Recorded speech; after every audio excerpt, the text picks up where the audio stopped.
My name is Sophia. I'm 16 years old. I was born in the UK, but now I live on a quiet island far from everything I knew. This place is nothing like London. There are no cars, no tall buildings, and no crowds of people. Just thick forests, small stone houses, and a sea that never sleeps. I never wanted to live here, but sometimes life doesn't ask you what you want. The last time I saw my mother, she was lying in bed with her eyes closed. Her skin looked pale, and her hands felt cold when I held them. I was 13 then. My little brother Leo was only 8. She called us to her side and whispered things I still hear in my dreams. "Be brave," she told us. "Take care of each other. And if you're ever hungry, truly hungry, go to the deep forest. There is something there that will help you." I didn't understand her words then, but I do now. When she died, everything changed. My father remarried 2 months later. Her name was Marla. She had 2 daughters of her own, and from the moment she moved into our house, I knew we were not welcome anymore. She acted sweet when father was near, but when he left for work on the fishing boats, her smile vanished. Her daughters followed her lead. They looked at Leo like he was a stray dog. They laughed at my clothes and whispered when I walked past. But the worst part was the hunger. At first, we were allowed to eat small portions, tiny bowls of soup or dry bread. But one day, Marla stood by the stove, holding a pot, and looked straight at us. "I have my own children to feed," she said. "You're not my problem." That was the last time she gave us anything. I begged her. I even cried once. But she only said, "Go ask the ghosts in the forest if they have food." That night, Leo sat beside me with his arms around his stomach. "Sophie," he said, "I can't sleep. My belly hurts." His voice was so small, like a bird in the cold. I held his hand and remembered our mother's words. "Let's go," I whispered. "We'll find the forest she told us about." We walked before the sun came up, past the edge of the village, past the river where the fish no longer swam, past the old stones that marked the start of the forest. The trees were tall and silent. The air felt heavy, as if we had stepped into another world. We walked for hours, our feet tired and our bellies empty. Just as Leo began to cry, I saw a flicker of light between the trees. We followed it. At the center of the forest, there stood a strange tree. Its bark was silver, and its leaves glowed with a soft blue light. Beneath it, there was a bowl. I don't know why, but I stepped forward and whispered, "We're hungry." The wind moved, and suddenly the bowl filled with warm food. Fruits I had never seen, bread that smelled like honey, and water that tasted like spring. Leo and I ate until we could eat no more. That tree became our secret. Every morning, we walked to it before the sun rose and whispered our hunger. Every day, it gave us what we needed. We never took more than we could carry. We never stayed too long. And we never told anyone. But secrets do not stay safe forever. Marla began to watch us. She noticed we weren't growing thin like her daughters. She saw that we had energy, smiles, and strength. One morning, as we tried to leave the house early, she stopped us. "Where do you two go each day?" she asked with a smile that didn't reach her eyes. "Nowhere," I said. "Just walking." "Walking?" she repeated. "Interesting. My daughters don't walk, and they're always tired. But you two, who eat nothing, have the strength of horses." She leaned closer. "If you find food in the forest, you better tell me." We didn't answer her, but I knew the danger had begun. The next morning, her older daughter Lyra followed us. We tried to stop her. "It's just boring walking," I told her. "You'll hate it." But she insisted. She said she wanted to stretch her legs. I knew she didn't believe us. When we reached the silver tree, I tried to send Leo away. But he was hungry, and his face looked pale.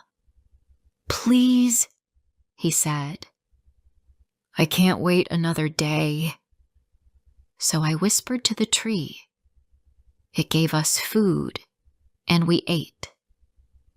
Lyra watched from behind a tree. That evening, Marla was waiting at the door. "So," she said, "you've been fed by a cursed tree. How charming." The next day, she dragged Father into the forest. "Bring that tree here," she shouted. "I'm carrying your child, and I need magic food. Do you want your baby to starve?" "There is no tree," Father said, confused. "Just stories." She slapped his arm. "Then find what feeds them. I want it. Now." I don't know how she did it, but that afternoon, men came with axes and ropes.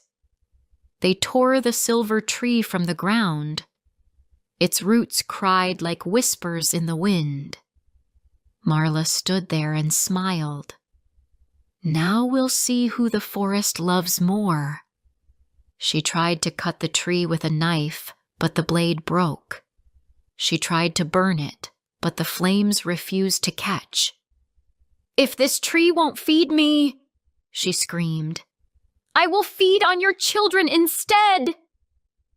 That night, Leo and I hid in the forest. We didn't look back.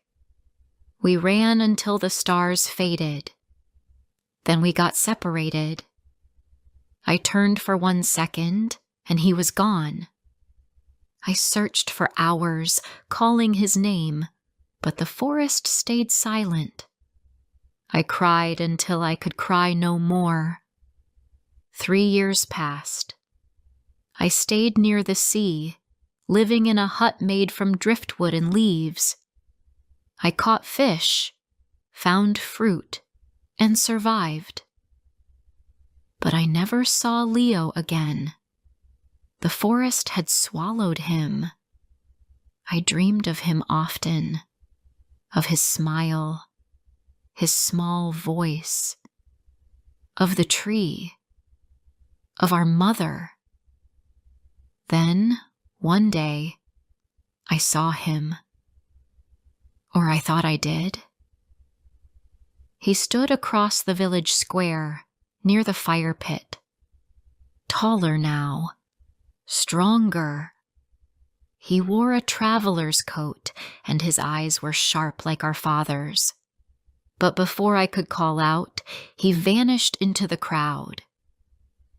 Before I share the rest of my story, could you please tell me where you're from?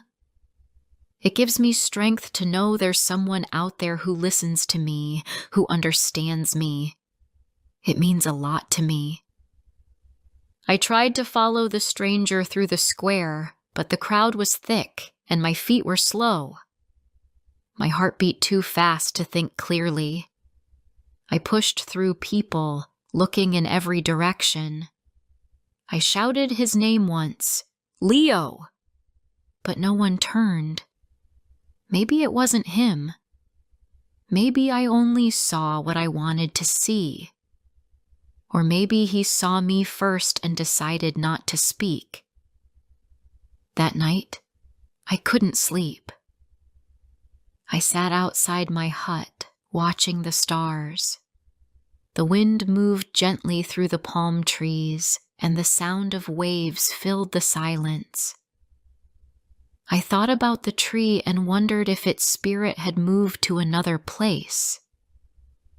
I still dreamed of its silver bark and glowing leaves. I still whispered thanks when I found food or stayed warm at night.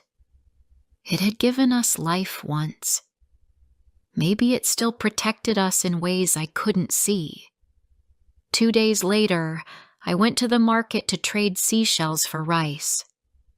The market was loud and full of colors, women selling fruit, men shouting about fish, children running with sticky fingers. I kept my head down, as I always did, and moved quickly. But someone touched my shoulder.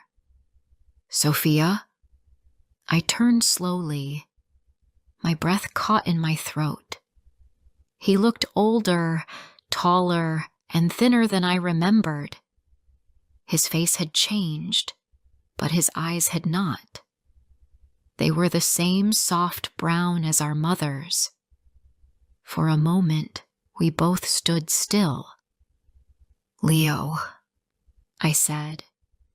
He smiled and opened his arms. I didn't care who was watching. I hugged him and felt like I could breathe again.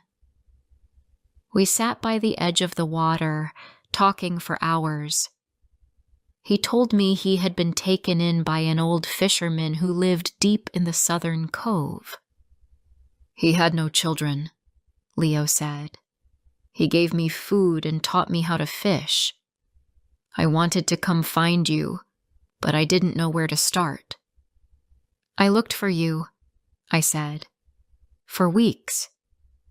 I thought the forest had eaten you."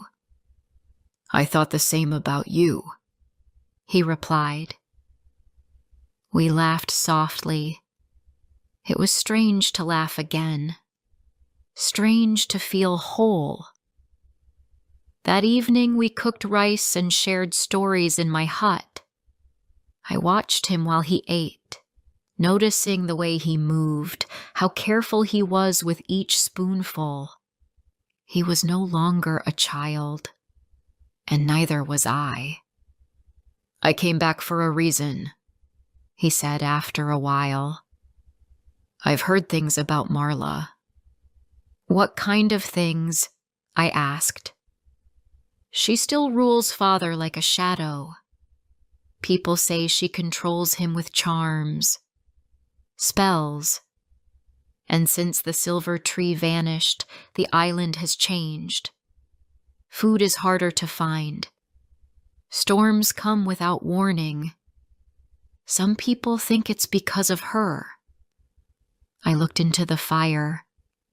"She broke the forest's heart," I said. "It was never meant to be taken." Leo nodded. "There's more. She's trying to marry her eldest daughter into the chief's family. She wants power, and she'll do anything to get it." "But the chief would never allow that," I said. "He's wise. His daughter is strong and smart. She sees through lies." Leo looked at me quietly. "That's why I came back. I've met her."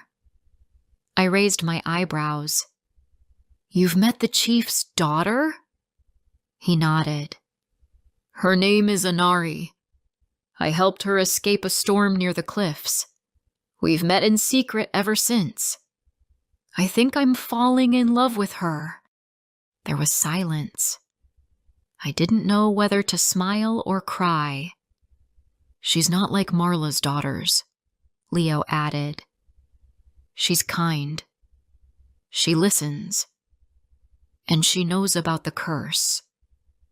My heart beat faster. The curse?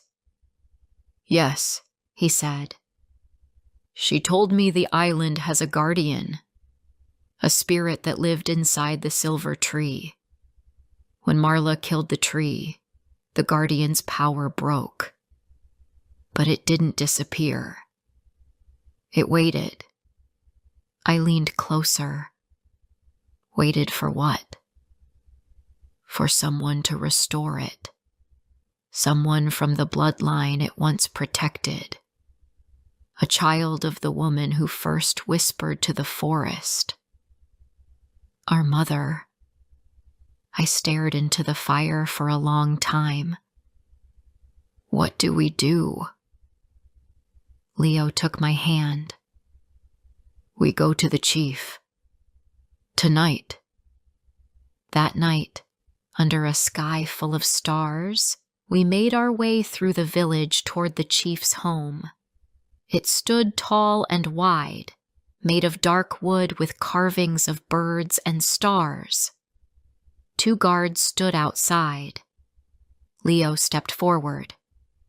Tell Chief Imani that Leo, son of Lyra, is here, and he brings truth. They looked at him for a moment, then one of them disappeared into the house.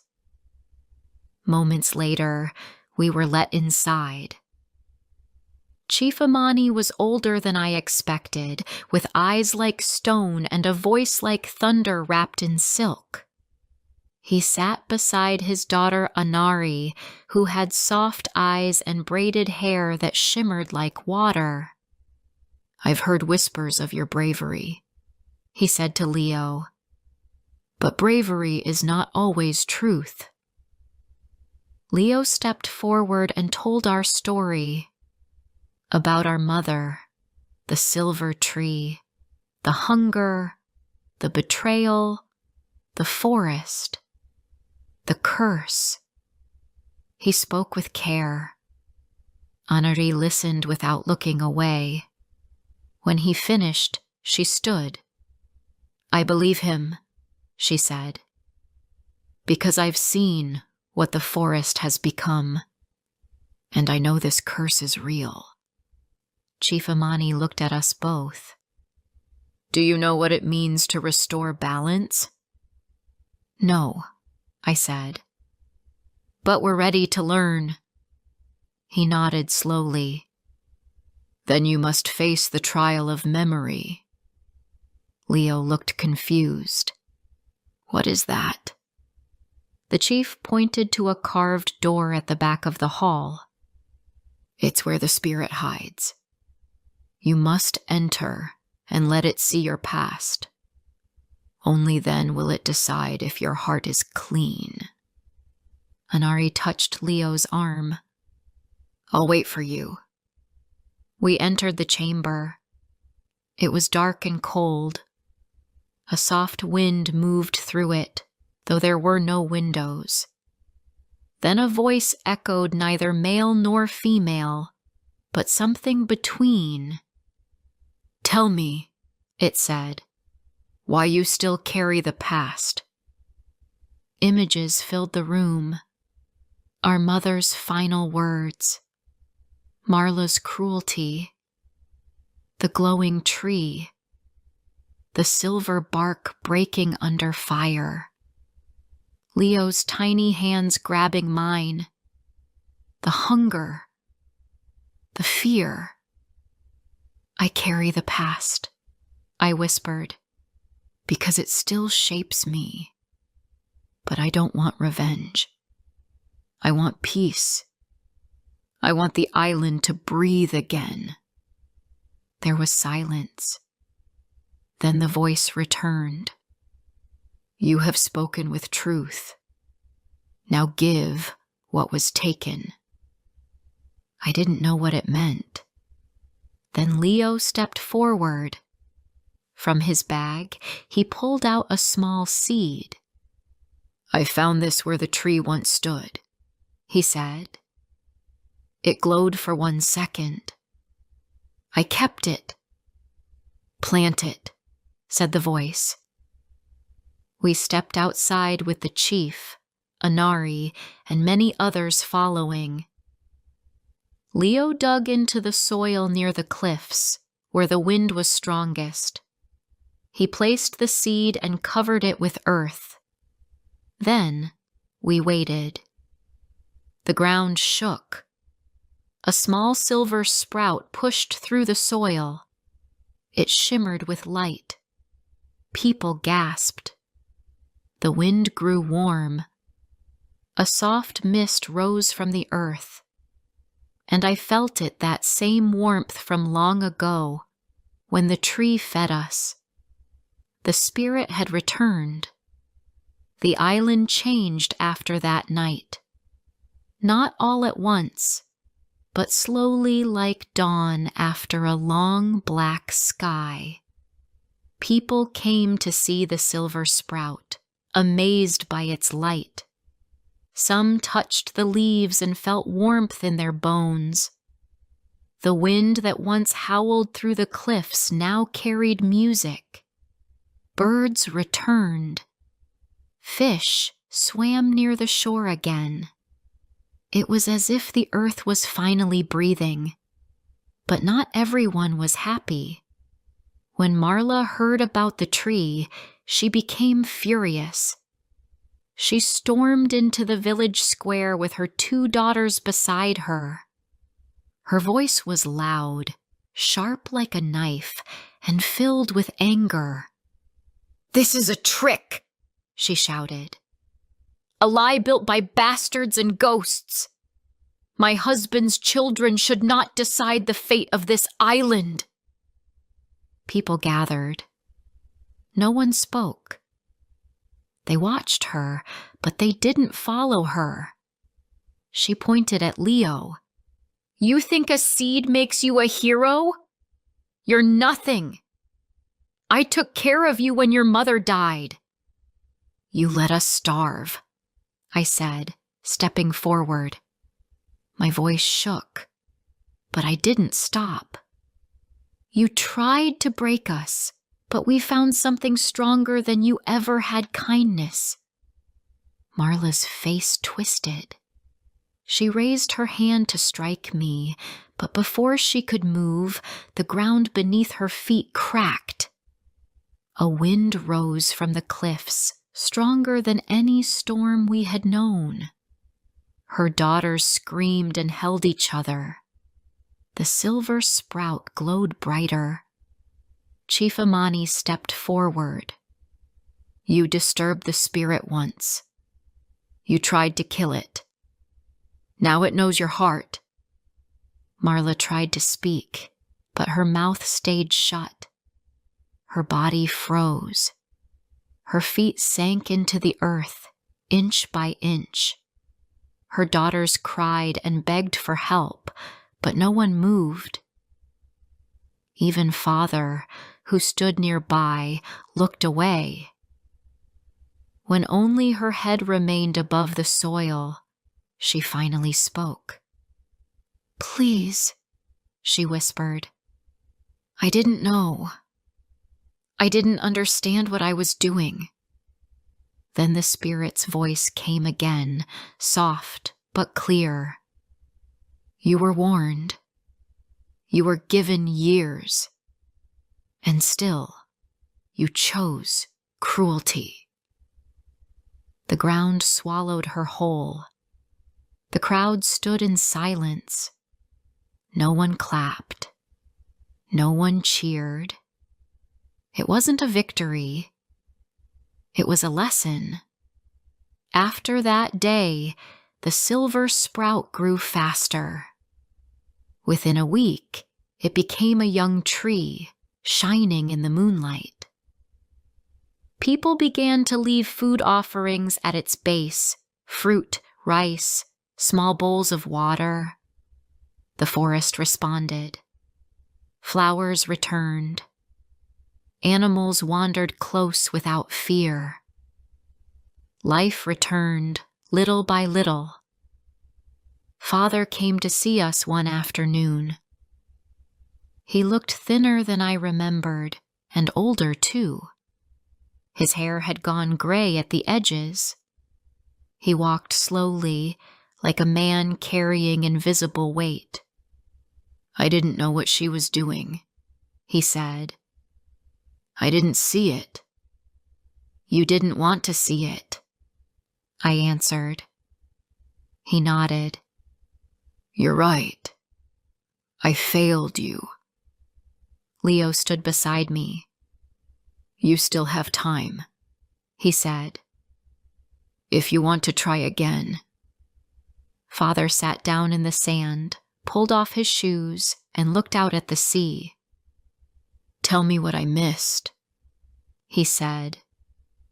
"Tell me everything." So we did. We told him about the silver tree, the hunger, the forest, and the way we survived. He cried once, but we didn't stop.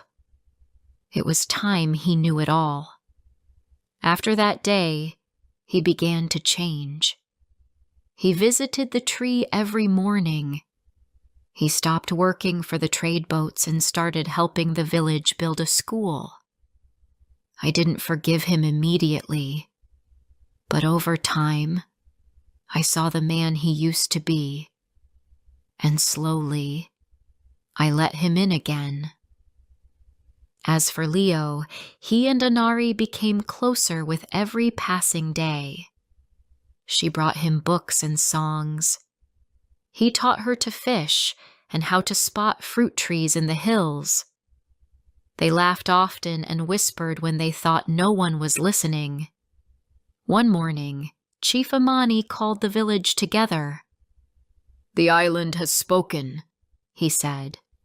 "Balance has returned, and it is time for new leaders to rise. My daughter has chosen a partner, and I approve." He looked at Leo. "Step forward." Leo did. "I give my blessing," the chief said, "and my daughter's hand in marriage." The crowd clapped and people smiled. Anari stood beside Leo, her eyes full of joy. That evening, under the new moon, they were married near the tree. The wind was soft, and the tree's leaves glowed silver. The air smelled of flowers and sea salt. I stood beside my brother, and when the music started, we danced. For the first time in years, I felt peace. Not the kind that comes and goes, but the deep kind that stays in your bones. After the wedding, I moved into a small house near the forest. I spent my days teaching children how to read and showing them where wild berries grew. Sometimes I would walk to the tree alone and sit beneath its branches. I didn't ask it for food anymore. I didn't need to. But I always said thank you. One morning, as I sat under the tree, a little girl walked up to me. She was holding a shell in her hand. "Is it true," she asked, "that this tree saved the island?" I nodded. "It gave more than food. It gave hope." She smiled and placed the shell at the tree's base. "What do you think it wants now?" she asked. I looked at the leaves, moving gently in the breeze. "I think," I said, "it wants us to remember. Because the past can hurt, but it can also teach. And when we carry those lessons forward, we grow stronger than we ever thought possible." The tree stood tall above us, a reminder that even after the darkest winters, spring still comes. I hope you have enjoyed the story. Like and comment if you want to hear more soon.